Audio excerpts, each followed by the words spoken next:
Choice, your creative superpower.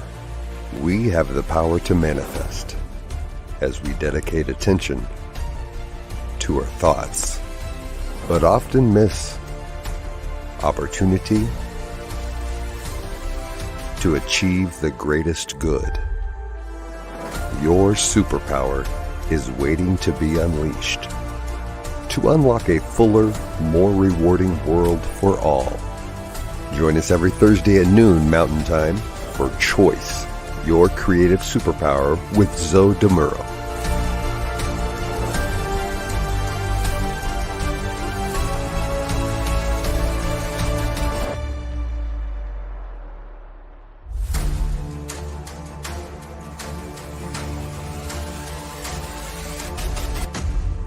And now, here's Zoe. Hello, folks, and welcome to the New Thought Media Network. My name is Zoe Muro, and as always, I am honored to be your host for Choice, your creative superpower. Each day at 11 a.m. Pacific Time, 12 noon Mountain Time, we consider ways for you to wield your superpower for the greatest good as you co-create your life experience. If you're coming back, it's good to see you here again. And if this is your first time, welcome to the show. I am a religious science practitioner at the Oakland Center for Spiritual Living in Oakland, California. I'm also a transformational coach. I work with people who seek to live their lives to the fullest, whether we're working through the New Thought philosophy or through no defined spiritual philosophy at all. Today, in episode 13, we'll be exploring choice and regret. Regrets. Regrets, I have a few, but then again, too few to mention. Sorry, I couldn't help myself. I was apparently channeling the spirit of Frank Sinatra. But I promise, no more singing and very likely, no dancing actually. Okay, so I often speak to any number of people to see what they think of a topic. And I got some really interesting responses. Actually, I got the exact same response from a lot of people when I mentioned that the topic was going to be about regret. And they said, ugh, I wasn't even singing. You know, that sound of disgust, aversion, horror, whatever it was. I mean, not my singing, okay? That sound tells me this is going to be a truly relevant topic. Get that response? You know we've hit some nerves. Okay, so what is regret? Besides a real pain in the spirit. The dictionary says that basically regret is to feel sorrow or remorse for an act, a fault, a disappointment, etc., or to think of an act, etc., with a sense of loss. We use it as a noun. A regret is a sense of that loss, that disappointment, that dissatisfaction, that remorse. To many people, it simply means that they feel they have made a poor choice. One thing that is absolutely true, okay, we're talking about something that's in the past, right? We have to be talking about that. Can't regret something in the future. And if you've been watching this show for a while, or if you've been around New Thought for a while, you know that allowing your past to limit or restrain your present is always something that you want to examine. Now, please note, I didn't say it was wrong or that it wasn't actually an excellent idea for that matter. I mean, what if something happened in your past and you want to ensure you don't follow the same path? Examining what happened, understanding it, and choosing how to move forward might be exactly what keeps you from a regret as you go forward. In fact, examining your regret can enable you to bring it to a resolution and strip it of its power to continue to disrupt your life. Might mean changing your mind, or letting go of a need for another person to change their mind, assuming that would be appropriate. and would not be disregarding your personal safety or integrity, it might involve forgiving or asking for forgiveness. An easy way to determine what would be appropriate might be to ask yourself if the act or the statement or whatever it was that you regret, did it go counter to your integrity, to your personal values, to who you are? Well, if so, it sounds like you've got some work to do. For me personally, these days, I can tell pretty much instantaneously when I've gone off script, so to speak, or out of character, if you will. Sometimes that keeps me from a regret. Other times it simply sets up a huge sign inside my mind that says, work this out. The more I work on this, the shorter the distance becomes between what is triggering something that might lead to a regret and my ability to choose how I'm going to respond. So, choices. You can choose to let it fester. You can choose to look within first to see what your own work might be. You can choose to explore the issue with a trusted advisor or a friend. You can choose to consider how what you regret affects the other person or persons. You can choose to be compassionate, both with yourself and with the other person. Certainly, not all regrets can be resolved. That is to say, not all regrets can be addressed with another person for any number of reasons. You no longer have contact with them. They've passed away. You never knew who they were in the first place. But any regret that is about you and you alone. You regret not taking a job or taking a job, not moving or moving, etc., etc. All of these are resolvable because all of these are within yourself.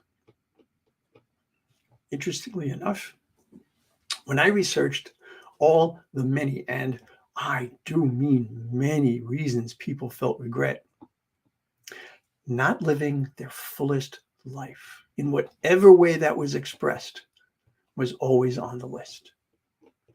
There are many variations, by the way, of a quote that I want to use. This has been attributed to a long list of people. We're going to go with this version, which is supposedly the original version. It goes like this. It says, no one on his deathbed ever said, I wish I had spent more time on my business. When I work with transformational coaching clients, among the aspects of life that we explore are life balance and life satisfaction. Not surprisingly, there is a strong correlation between the two. I carry a coin with me that bears two sayings in Latin. It says, memento mori, which is often translated as remember, you must die. That's on one side. And on the other side, it says memento vivere, remember to live. No matter what the origin or the original intent of that coin was for me, it's my constant reminder that I need not create regrets for myself. Right? If I take into account the idea that, yes, I am going to die someday, and yes, today is the day that I am alive, and today is the day that I must live. Live. Right? That definitely enables me to avoid many regrets. Because it's a reminder to choose living my life, not in a superficial way, nor in a way that focuses on lack or scarcity. I love popular expressions. Have you ever heard the one, live each day like it's your last? Personally, I think that's a terrible idea. Again, this is just for me, but I would most definitely not be doing things that would make the next day go particularly well if today turned out not to be my last day. Hell, I'd ignore deadlines. No pun intended. I wouldn't worry about what I ate. I wouldn't worry about working out. I still wouldn't drink though, because somehow that would seem like a defeat after well over 40 years of sobriety. I wouldn't do illegal things, but I certainly wouldn't worry about the ramifications of much of anything. But that's just me. Anyway, the point is this: choosing to think about and weigh the potential effect of your actions on both the present and the future could very well be a wonderful way to avoid regret. Much like considering where clean water is going to come from when we have year after year of droughts and we're killing our oceans, stuff like that. As you run the water and run it so that it gets hot or it gets cold and just is wasted. Let's consider that avoiding regret. You know what? Let's state it in a more positive, affirmative way. To make good choices, there is a strong foundation in living in integrity. Yep, back to integrity again. Isn't it odd how all of these different topics that we've been talking about relative to choice, they seem to tie together at one point or another. If your choices are based on the foundation of your integrity, I believe you will find far fewer reasons to regret them. If your choices come from within, informed by your values, your principles, I believe you will find far fewer reasons to regret them. But what if choices that other people don't approve of? What about choices that other people literally don't comprehend? Making those choices may very well put you in a position that is unpleasant or even unwelcome. Are those not reasons to feel regret? Generally speaking, I'd say no, not if they were made for the right reasons and you're maintaining your integrity. But there's that but. A lot depends on how well you truly know yourself and the values your integrity is built upon. Of course, if for only talking about regret, that doesn't necessarily take into account morality or prevailing laws. So if you're the type of person that thinks it's perfectly legitimate to steal or to kill, whatever, and that's within your moral code, well, you're not going to regret doing something terrible. But we're going to assume that you're not like that. On another note, it is so incredibly easy to be pulled off center by being worried about what others will think. It's funny. Well, it's not ha-ha funny, but it's funny because when I finally decided to get sober, there were a good number of people in my drinking crowd who were really angry or saddened because I was a quitter. Yep, that's what they were calling me. You're a quitter. By the way, I am sad to say more than a few of those people did not make it. But I'm still standing. So I don't regret they're considering me to be a quitter. I do regret that they were not able to see what they needed to see to save themselves.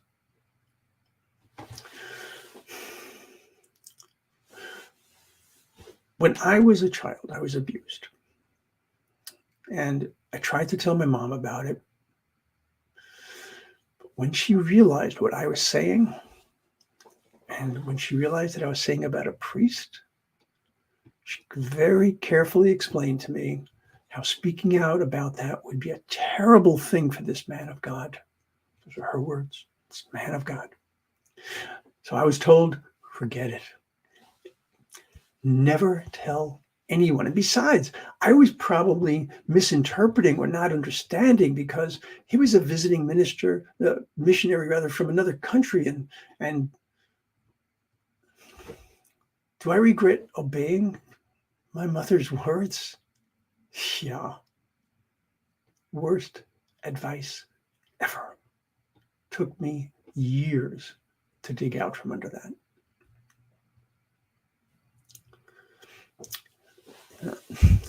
I think it's getting to be time to do a show about abuse and choice.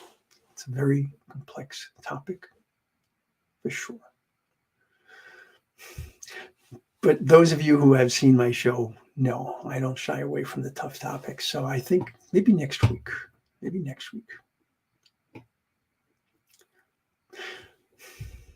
I think a very large percentage of the choices that people regret are the choices that they make from a place of fear. Fear of the unknown, fear of reprisal, fear of scarcity, fear of loss. You can probably add to that list. I know that certainly was at play for me as a child. Basic rule of thumb, folks. Don't make choices driven by fear.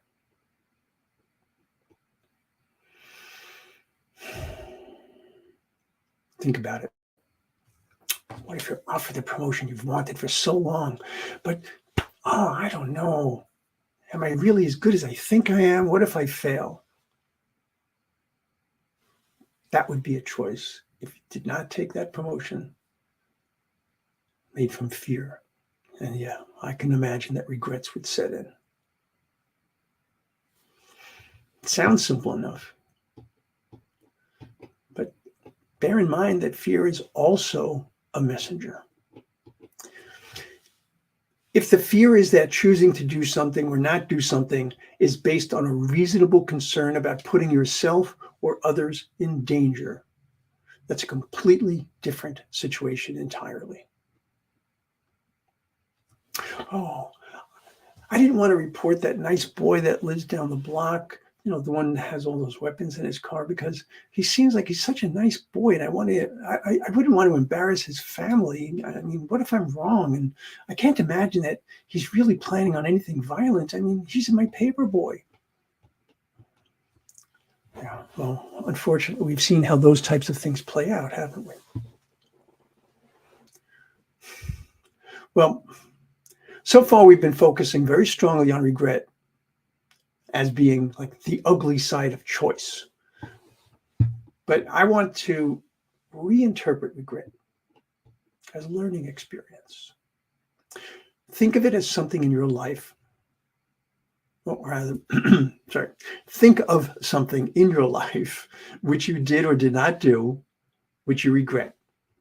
All right? Think about that. Got it? Okay. Now, I'd offer these questions to you for your consideration. There's a number of them here, and I would suggest, rather than trying to write them down right now, just see if any of them bring about a strong reaction for you, either emotionally or even physically. You can go back and watch the recording and return to this spot if you choose to pursue this. And this is like roughly at 12 minutes in. Okay. Now, you have in your mind that regret. What did you learn about your life when you examined that regret? Are you seeing patterns emerging? Maybe as it ties in with other regrets. What insights did you get about yourself? Are you understanding how and why your choice led to a regret? Did you choose to do things differently going forward? If so, did that choice come from a recognition of a better choice, or the desire to simply not do what you did before? Because you have to watch out for that one, folks. That can be fear talking. Okay. Speaking of which, has the experience of that regret eroded your trust in your own judgment?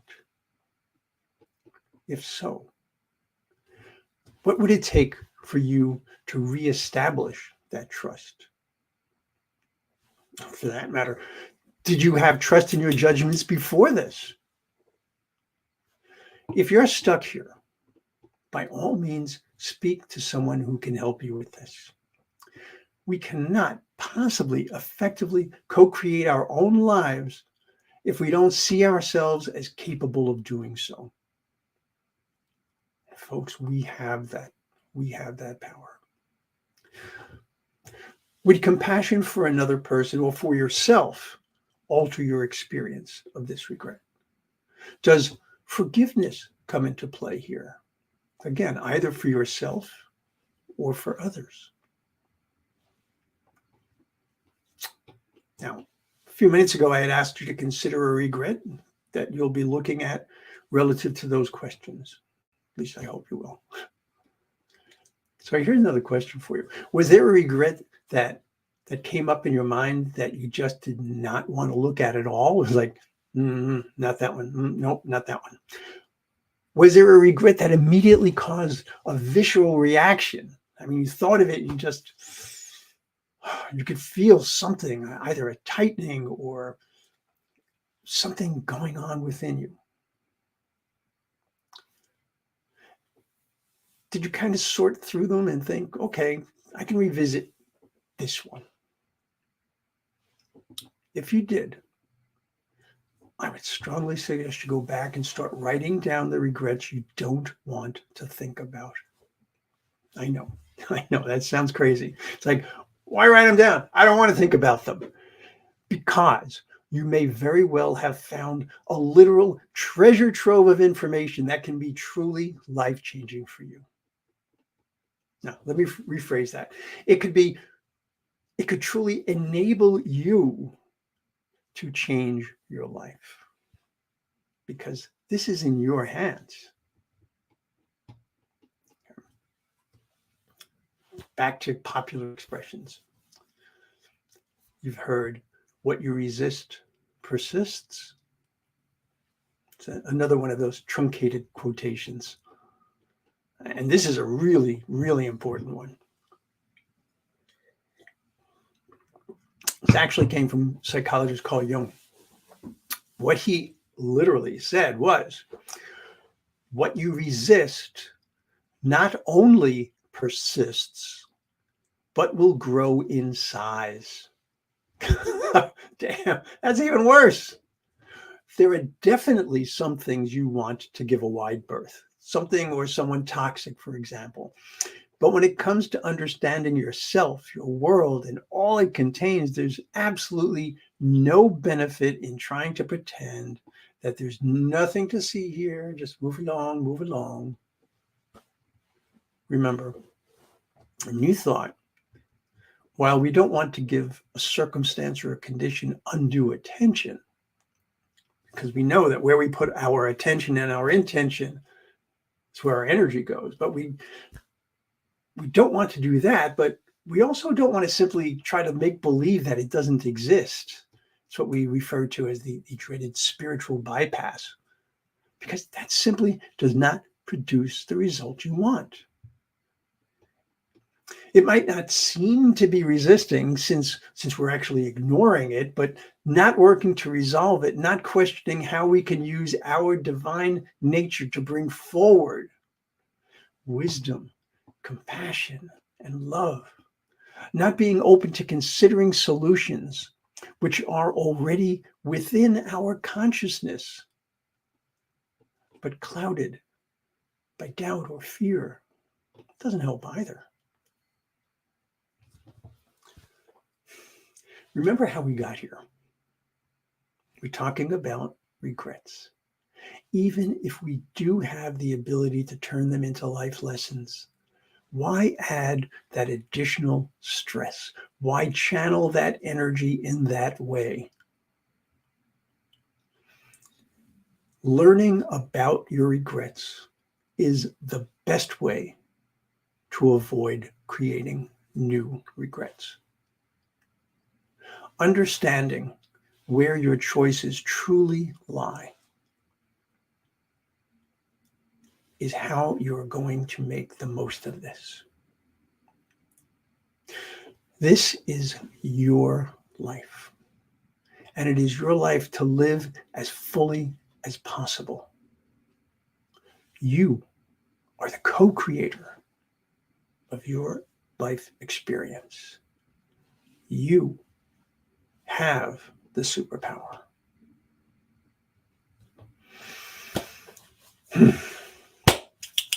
Folks, I would be delighted to hear where you went with this topic. So, what did you discover about yourself, about choice and regret? What was your biggest regret?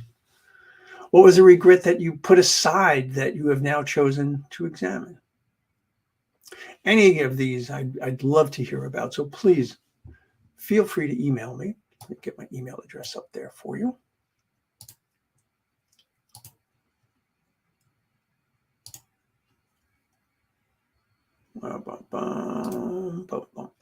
So you can connect with me at zodemuro@gmail.com. Okay. My website is livingfullywellness.com. So where are we? Let me see.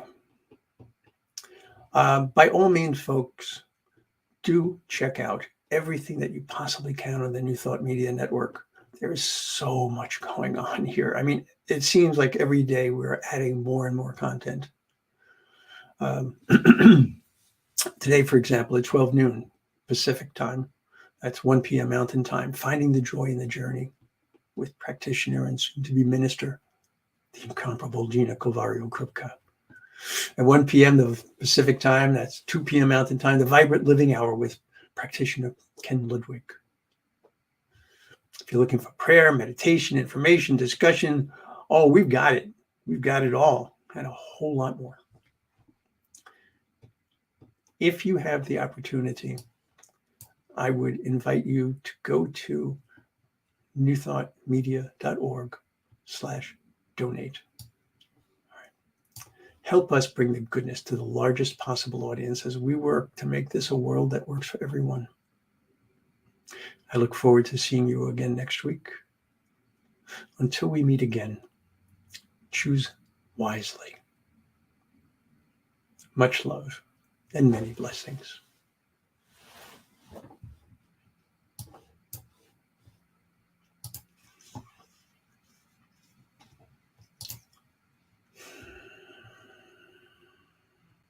Choice, your creative superpower. We have the power to manifest as we dedicate attention to our thoughts, but often miss opportunity to achieve the greatest good. Your superpower is waiting to be unleashed to unlock a fuller, more rewarding world for all. Join us every Thursday at noon Mountain Time for Choice, your creative superpower with Zo DeMuro.